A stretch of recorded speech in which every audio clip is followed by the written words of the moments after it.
What's going on, guys? Welcome back to the Fitness for Life podcast. My name is Jackson Lohr, and I am your host. Today, we are going to be talking about supplements and which ones are worth your time and money. Now, this is a little bit of a different approach to this topic. Really, the people I'm talking to are not people who've been lifting for years and years and years, not people who have been, deeply into supplementation for a long time. This is for people who are just getting into the gym or have gotten themselves started on a consistent lifting schedule. They're regularly exercising. They're trying to get into that. It's people who are beginners or have not sort of done that dive into supplements. So let's get into it. So essentially, I'm going to be talking about 4 things today. And the first of those is the most simple one, and it's protein. So protein powder is probably the simplest supplements, the thing that most people use. It's honestly kind of is on the line of whether it's even a supplement at all, but considering most companies sell it as a supplement, we're going to lump it in there because you can get it from food. You can get most things from food. It kind of rides that line. But the reason that I recommend using protein powder for even people who are newer to the gym is that most people, when putting together their diet, their nutrition, their meal plans, do a bad job of getting enough protein. I have mentioned on this podcast before that the recommended amount, or what I recommend as a good, easy to remember number for the amount of protein you need in a day, is going to be about 1 gram of protein per pound of body weight. So if I am 150 pounds, I want 150 grams of protein per day. Okay. For people who are not eating enough protein, that's a big number. Most people don't get close to that number. And, every other coach is saying it. You need to eat more protein. You need to eat more protein. You need to eat more protein. Okay.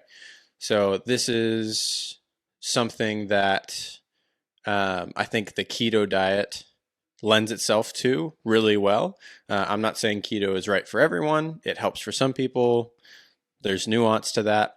But it does tend to recommend or to lend itself towards snacking in protein. So for protein powder, we know that if you're getting more protein, what it does is instead of your workouts being less effective and you not getting the nutrients you need to rebuild your muscles bigger and stronger, protein is going to help you do that. And also it's going to, as you're building muscle and not taking in these extra carbs and fats, it's going to help you actually burn more calories in a passive manner. Okay, so the more muscle mass we have relative to our body weight, body mass, the more passive calories we're going to burn. So that's, it's active in our body, whereas our fat stores are passive, right? Unless you live in a really frozen area of the world, Siberia, Antarctica, that sort of thing, you're not going to have a whole lot of active fat. That's a topic for another day. And that one even has some controversy behind it. So then the next thing I want to get to is creatine. There's a lot of research out on creatine supplementation. Essentially, what creatine is going to do for us, our body produces it, but not in the amounts that we can utilize.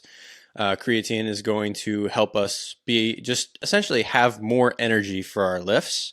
Literally, helps with producing one of the molecules we use for energy within our body. And so when we have more of it, we're going to have more of that energy readily available and be able to replicate that quicker. And so that's going to help us in our exercise sessions, in our lifting sessions, to be able to produce more power more readily. And so that's just something that if you're someone who's lifted for a while and has never tried creatine, highly recommend it. It's something that you'll notice an effect pretty quickly as to the energy you have during your sessions and the lack of fatigue that you will have compared to without using creatine. So, and as a result, you're gonna have better results from your training session. So, if you're trying to get bigger, you're gonna do that faster. If you're trying to get stronger, you're gonna be able to do that faster. That sort of thing. So, another thing that I highly recommend is magnesium.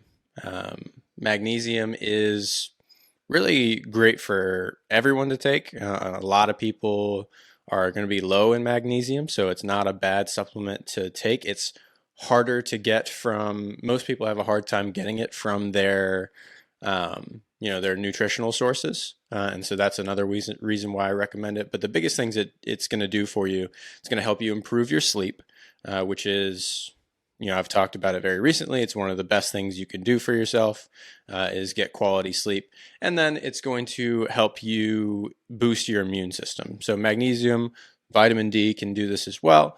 Magnesium is going to be one of those things that's going to help your immune response. And, especially in a post-COVID world, everyone is worried about how do I improve my immune system? Well, if you improve your sleep, if you improve your immune response, if you improve your fitness levels, all those things are going to help you. So that is magnesium. The last thing I want to recommend, and yes, this is going to be a short podcast, is either a B6 or a fish oil. So something that is giving you those omega-3, omega-6 fatty acids that are going to be beneficial for your brain health. Now, this is something, if you look into brain health, I did a lot of work on concussion studies when I was working with an ice hockey team.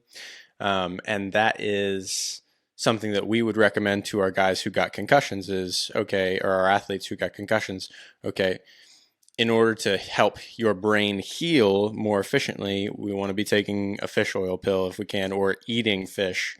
So salmon, those sorts of things are things that we regularly recommended to those athletes. The fish oil is going to help heal the brain, help with cognitive function. The effect is small, but it certainly is worthwhile, especially the further you are in age. So it helps reduce that decline as long as you're doing something along with that to improve your brain, like regular reading, right? That's going to be one of those things that for your health is actually very important and very underappreciated for that matter. So I know that was short. That's just a couple of things I wanted to clear up for you guys. If you are looking at like pre-workouts, this is probably a controversial opinion, but my opinion is that there's too much variety in what are in pre-workouts and too much risk, essentially. The supplement industry has long been one that is not well regulated. And there are certain symbols you want to look for that can be helpful to see. If you see symbols that says it is regulated and it's been approved, I would recommend looking those up and figuring out for yourself, hey, okay, is this something that has actually been looked at to see what is really in it? But with pre-workouts, those are the things where you do involve a little bit of risk just in looking at what all is in it. I recommend a caffeine pill if you're going to go that route. You can get a very similar effect from that, and there's plenty of research to see that, hey, caffeine is safe and effective, whereas some pre-workouts are not, and they might be effective, but the safety of them can be called into question.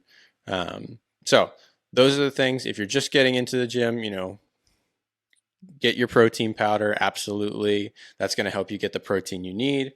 Get your magnesium for your immune system, fish oil or B6 for your brain health, and making sure you're adding creatine to that if you want to get the most energy out of your lifts. So that is my just general rundown of some supplements I recommend for people who are just getting into the gym or would just have been lifting for a while and want to level up a little bit.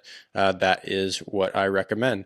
Thanks for listening, guys, as always, and feel free to like this, subscribe, and leave a comment below.